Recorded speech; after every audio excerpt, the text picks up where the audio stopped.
warahmatullahi wabarakatuh. Kami dari kelompok 5 beranggotakan Saya Sipa Nabila. Saya Anindita Alia Fasya. saya Ajirul Manafil. Saya dari Putra. Di sini kami akan mempresentasikan atau mengenalkan apa itu sediaan steril serta macam-macam alat-alat yang digunakan untuk praktikum sediaan steril, meliputi nama alatnya apa, kemudian metodenya gimana, dan lain-lain. Oke, tunggu di video berikutnya.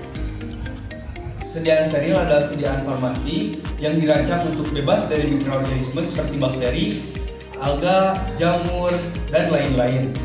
Nah, syarat-syarat untuk sediaan steril itu yang pertama ada isotonis. Isotonis itu di mana konsentrasi larutan sama dengan konsentrasi larutan dalam tubuh. Yang kedua ada isohidris, di mana isohidris itu harus pH-nya itu sesuai dengan pH tubuh atau 7,4. Terus yang ketiga ada bebas dari patogen dan biogen. Yang selanjutnya bebas dari partikel melayang. Nah, selain itu ada istilah-istilah. Yang pertama ada hipotonis. Hipotonis itu adalah konsentrasi larutannya itu lebih rendah daripada konsentrasi larutan yang ada di dalam tubuh. Yang kedua ada hipertonis. Hipertonis itu adalah konsentrasi di mana si larutan tersebut konsentrasinya lebih tinggi daripada konsentrasi di dalam tubuh. Nah, untuk contoh sediaan steril di mana terdapat sediaan injeksi, sediaan infus, sediaan salep mata, dan sediaan tetes mata. Untuk keuntungan dari sediaan injeksi tersebut yaitu absorpsinya lebih cepat dan bioavailabilitasnya lebih tinggi. Tetapi untuk kekurangannya harganya sangat mahal, kemudian rentan terkena kesalahan. Bila terkena kesalahan akan berakibatkan fatal. Nah, untuk rute pemberian sediaan steril ini terbagi menjadi beberapa bagian. Yang pertama ada suntikan. Suntikan itu adalah di bawah kulit. Yang kedua yaitu ada intramuskular. Intramuskular itu diberikan di jaringan otot. Yang ketiga ada intravena. Intravena itu diberikan langsung ke pembuluh darah. Yang keempat itu ada intraspinal. Intraspinal itu diberikan ke sumsum tulang belakang. Yang selanjutnya ada intraperitoneal, yaitu diberikan ke rongga perut. Selanjutnya ada intraartikular, diberikan melalui sendi. Dan yang terakhir ada intradermal, diberikan lewat kulit. Di sini saya akan menjelaskan alat-alat yang digunakan untuk praktikum sterilisasi. Yang pertama ada ampul berdasarkan volume kecil di mana 1 mili sampai 2 mili ukurannya, umumnya digunakan untuk sampel kecil seperti larutan analitik atau bahan biologis. Selanjutnya ada pial, biasanya bervolume besar. Ukurannya 5 mili sampai 10 mili, digunakan untuk uji klinis, kultur mikroorganisme, atau larutan reagen.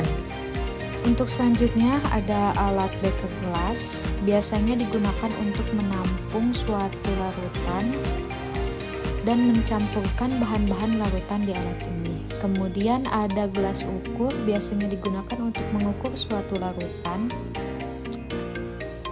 sampai tanda batas yang diinginkan.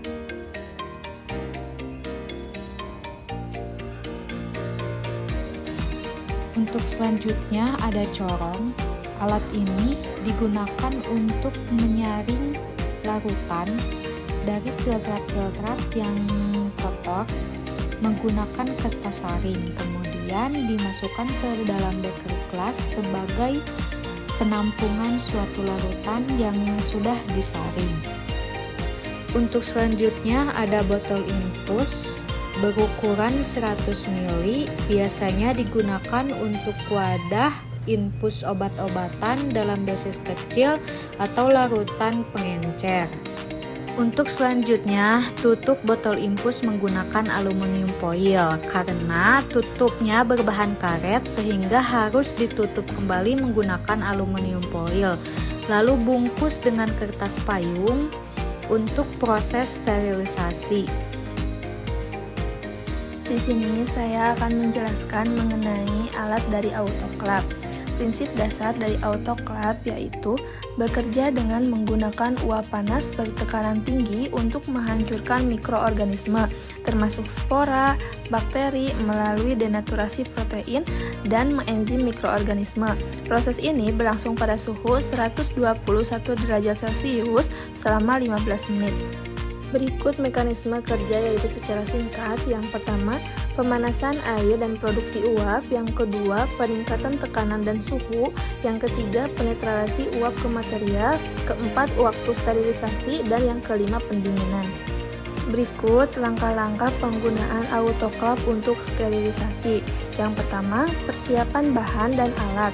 Pastikan alat dan bahan yang akan disterilkan bersih dari kotoran atau sisa bahan organik.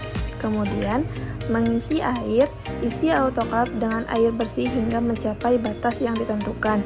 Kemudian memasukkan bahan, letakkan bahan atau alat ke dalam autoclave secara teratur, jangan terlalu penuh dan memungkinkan sirkulasi uap. Kemudian menutup dan mengatur parameternya. Tutup pintu autoclave dengan rapat untuk memastikan tidak ada kebocoran. Kemudian proses sterilisasi, nyalakan autoclave dan tunggu hingga suhu dan tekanan yang diatur tercapai. Kemudian ada pendinginan. Setelah waktu sterilisasi selesai, tunggu tekanan dalam autoclave turun sampai ke 0, biasanya dalam waktu 15 menit. Di sini saya akan menjelaskan alat inkubator, di mana alat inkubator merupakan alat laboratorium yang digunakan untuk menciptakan dan menjaga kondisi lingkungan tertentu seperti suhu, kelembapan, dan kadar oksigen agar sesuai untuk pertumbuhan mikroorganisme, kultur sel, atau penggeraman biologis. Fungsi utama dari inkubator ini menjaga suhu stabil. Biasanya digunakan pada suhu 35-30 derajat Celcius, mendukung pertumbuhan mikroorganisme, aplikasi biologis. Di sini saya akan menjelaskan langkah-langkah menggunakan alat inkubator untuk proses inkubasi di laboratorium. Tekan alat untuk menghidupkan inkubator, kemudian tunggu sampai ada angka untuk menyesuaikan suhu. Atur suhu sesuai kebutuhan, misalnya 30 derajat Celcius untuk bakteri patogen dan 25-30 derajat Celcius untuk jamur. Kemudian atur waktu yang dibutuhkan, biasanya 24-48 derajat Celcius. Kemudian buka pintu alat inkubator. Lalu masukkan sampel ke dalam inkubator dengan hati-hati. Pastikan inkubator ditutup rapat untuk menjaga kestabilan suhu. Kemudian selanjutnya pemantauan suhu. Selama proses pastikan suhu tetap stabil sesuai pengaturan.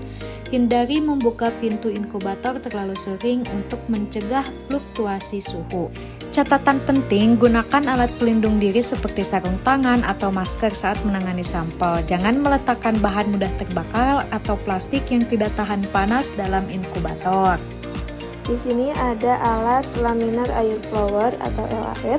Adalah alat laboratorium yang dirancang untuk menciptakan lingkungan kerja steril dengan aliran udara yang terkontrol, bebas dari partikel atau mikroorganisme. Adapun prinsip kerja dari laminar air flower, yang pertama, udara mengalir secara laminar atau searah dengan kecepatan konstan, menciptakan tekanan. Yang kedua, udara disedot melalui free filter untuk penyaringan partikel besar. Selanjutnya, udara bersih yang keluar dari HEPA filter mengalir langsung ke area kerja, menciptakan lingkungan steril yang melindungi sampel dari kontaminasi. Di sini saya akan menjelaskan berbagai alat untuk sterilisasi berdasarkan metode sterilisasi yang digunakan.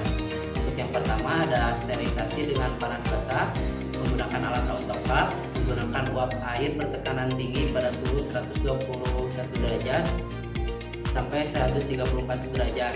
Digunakan untuk sterilisasi alat medis, kultur mikrobiologi, cairan, dan bahan tekstil yang tahan panas. Untuk yang kedua, sterilisasi dengan panas kering. Menggunakan alat open sterilisasi, menggunakan udara panas pada suhu 160 derajat sampai 180 derajat. Cocok untuk alat-alat seperti jarum logam, kaca, dan alat yang tidak terpengaruhi oleh panas tinggi. Ada sterilisasi dengan gas. Untuk alat yang digunakan, sterilisasi gas etilen oksida Digunakan gas etilen oksida untuk sterilisasi alat-alat sensitif terhadap panas seperti plastik, kateter, dan implan. Untuk yang keempat ada sterilisasi dengan radiasi. Alat yang digunakannya iradiator atau radiasi gamma atau sinar UV, menggunakan sinar gamma atau untuk skala besar atau UV untuk skala kecil. Digunakan untuk sterilisasi alat sekali pakai seperti jarum suntik, jarum infus atau packaging medis. Yang kelima ada sterilisasi dengan filtrasi. Alat yang digunakan filter steril, menggunakan membran filter dengan pori-pori kurang lebih 0,22 mikrometer. Digunakan untuk sterilisasi cairan dan gas sensitif terhadap panas atau misalnya larutan injeksi. Yang keenam ada sterilisasi kimia. Ruangan sterilisasi kimia menggunakan bahan seperti hidrogen peroksida atau formaldehida, cocok untuk alat-alat yang tidak tahan panas. Yang ketujuh ada sterilisasi dengan plasma hidrogen peroksida. Alat yang digunakan plasma sterilizer, menggunakan gas hidrogen peroksida yang dikonversi menjadi plasma. Digunakan untuk alat medis dengan bahan sensitif terhadap panas dan kelembaban. Sekian, terima kasih. Nah, itu yang dapat kelompok kami sampaikan. Mudah-mudahan bisa bermanfaat, khusus bagi kami dan umumnya bagi kalian yang menonton. Jangan lupa apa? Like, comment, And Subscribe. Oke, ditunggu video selanjutnya.